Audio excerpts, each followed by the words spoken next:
샬롬, 말씀 읽어주는 김기훈 목사입니다. 오늘도 기대하는 마음과 사모하는 마음을 가지고 하나님의 말씀 함께 읽겠습니다. 역대하 3장 1절부터 17절까지의 말씀입니다.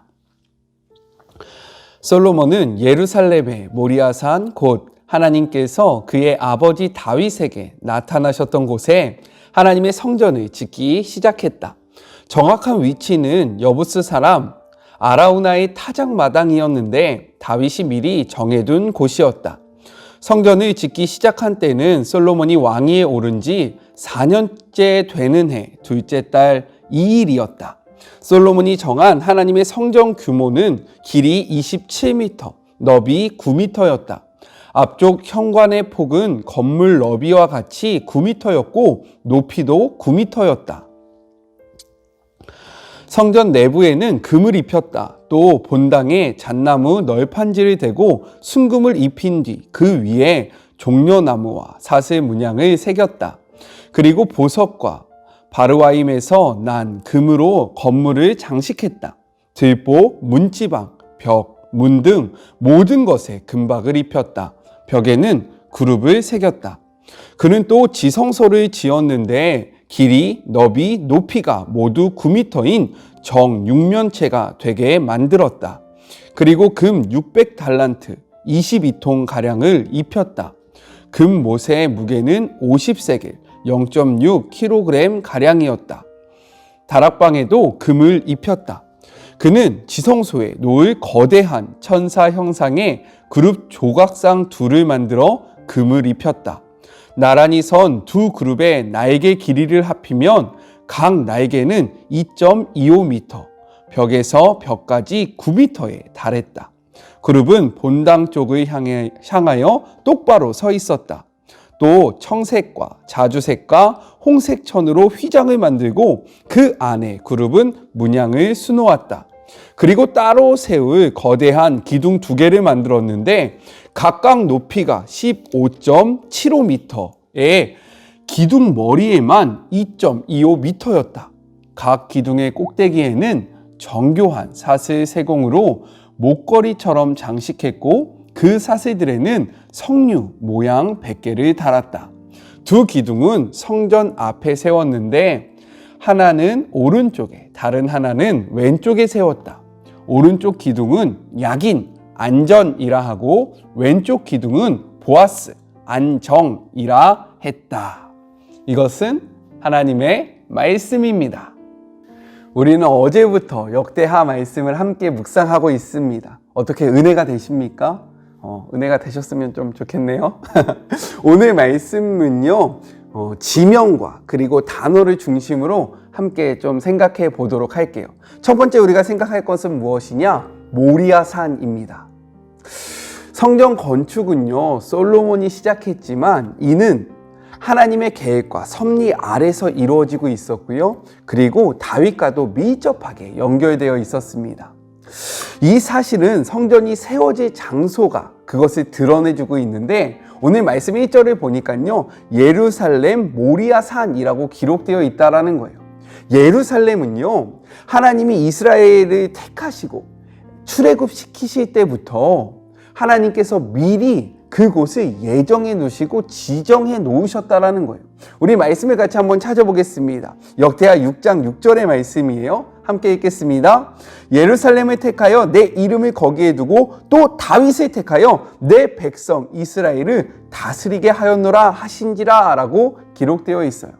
즉 솔로몬이요 자신의 마음대로 즉흥적으로 그곳을 정한 것이 아니라 하나님께서 미리 정해놓으신 곳이었다라는 것을 우리가 분명히 알 수 있는 겁니다. 그렇다면 다윗과는 왜 연결이 되어 있을까요? 이것은 역대상 21장의 기록을 보면 알 수 있는데요. 이 역대상 21장의 기록이 무엇이냐? 다윗은 왕이었을 때 그가 했던 실수 중에 하나가 무엇이냐면 인구 조사를 하는 거였어요. 왜 인구 조사를 하는 게 실수입니까?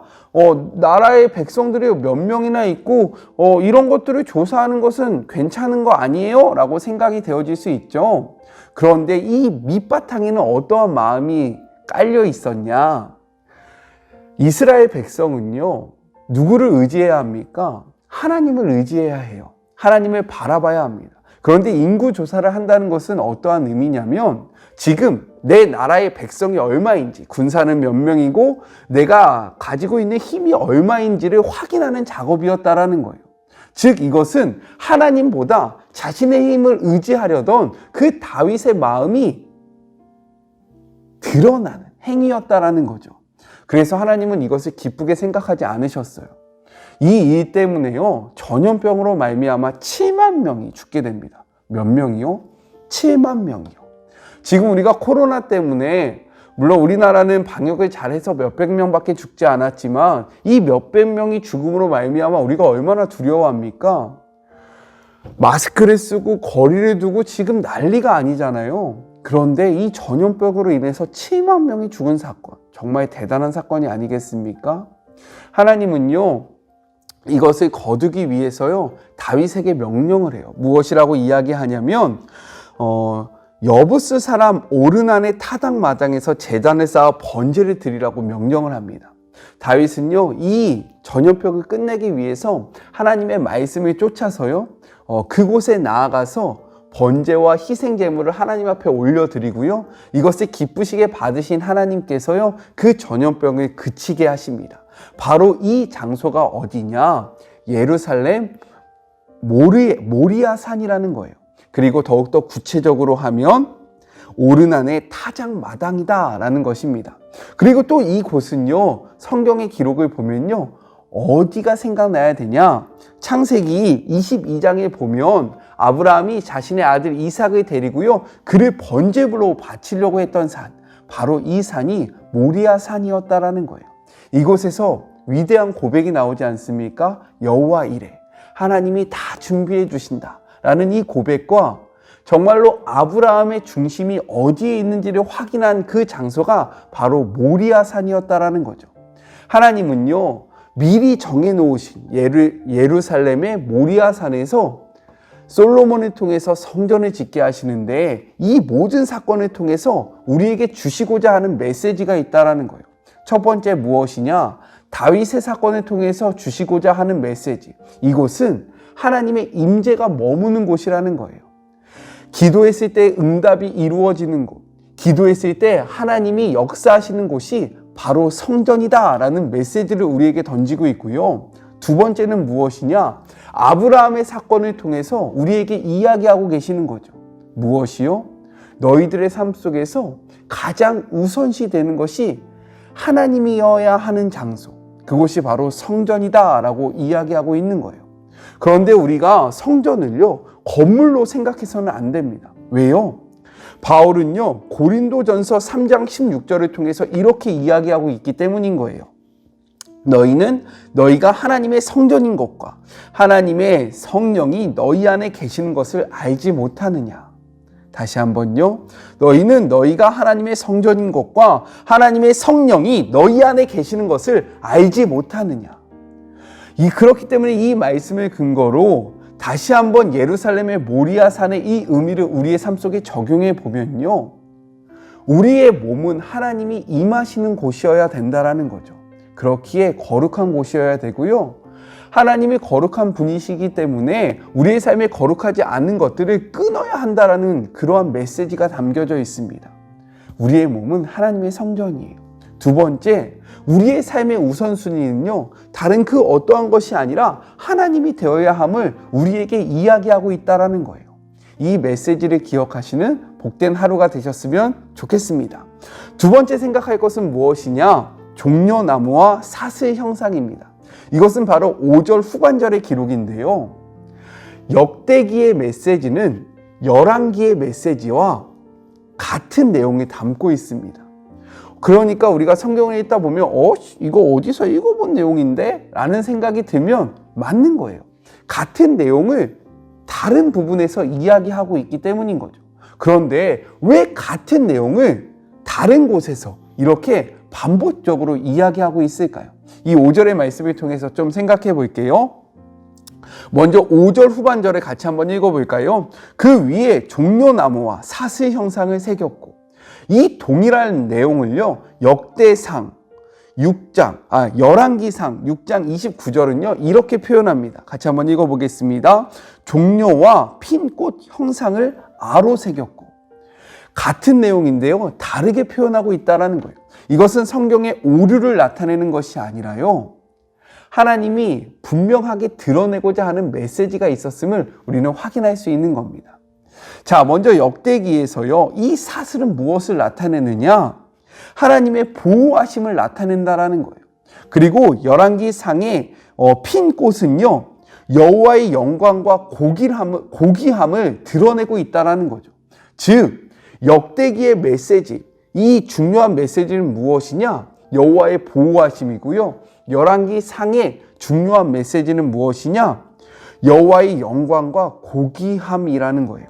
왜 이렇게 다르냐면요, 그것을 읽는 독자의 상황이 달랐기 때문입니다. 역대기를 읽는 독자의 상황이 달랐고요, 열왕기를 읽는 독자의 상황이 달랐기 때문에 같은 내용을 다르게 표현하고 있다는 거예요. 자, 우리가 어저께 함께 살펴보았잖아요. 역대기는요, 포로 귀환을 한 이스라엘 백성 공동체에게 선포되어졌던 메시지입니다.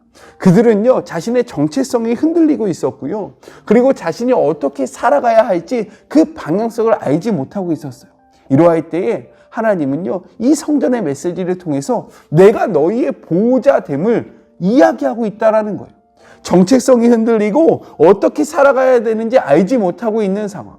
포로 귀환에서 보니까요, 성전은 무너졌고 그 위대했던 왕국은 사라진 이 상태 속에서 마음이 낙담되어져 있는 그 이스라엘 백성을 향해서 하나님이 외치고 있는 거예요. 나는 너희들의 보호자야. 내가 너희들을 보호해 줄게. 불안해하지 말고 무서워하지 마. 라고 이야기하고 있는 겁니다. 이 메시지를 통해서 우리가 무엇을 생각해 볼 수 있습니까? 하나님의 말씀은요, 우리의 상황에 따라 가장 정확하게, 그리고 우리의 상황에 따라, 우리의 그러한 필요에 따라 다르게 적용될 수 있다는 거죠. 각 사람의 필요에 따라, 상황에 따라 하나님은 가장 정확한 말씀으로 우리를 위로하여 주시고 공감해 주시고 함께하여 주신다는 것을 우리가 이 기록을 통해서 알 수 있는 거예요. 정말로 대단하지 않습니까? 내 상황이 지금 이런데요, 이 상황과 맞지 않는 말씀을 주시는 것이 아니라 내가 지금 상황이 이럴 때 이 상황에 맞는 말씀을 우리에게 주신다는 거예요. 이것은 우리 모두가 경험했을 겁니다. 그렇지 않아요? 제가 이 댓글들을 보니까요, 정말로 그 댓글들의 고백이 너무나도 귀한데, 정말로 우리에게 필요한 말씀입니다. 지금 오늘 나에게 너무나도 중요한 말씀입니다. 라는 이러한 댓글들이 있어요. 이것이 바로 이 5절의 말씀, 사슬 형상이라는 이 말씀을 통해서 다시 한번 확인되는 겁니다. 자, 이렇기 때문에 우리가 말씀을 읽으면요, 위로를 받는 거예요.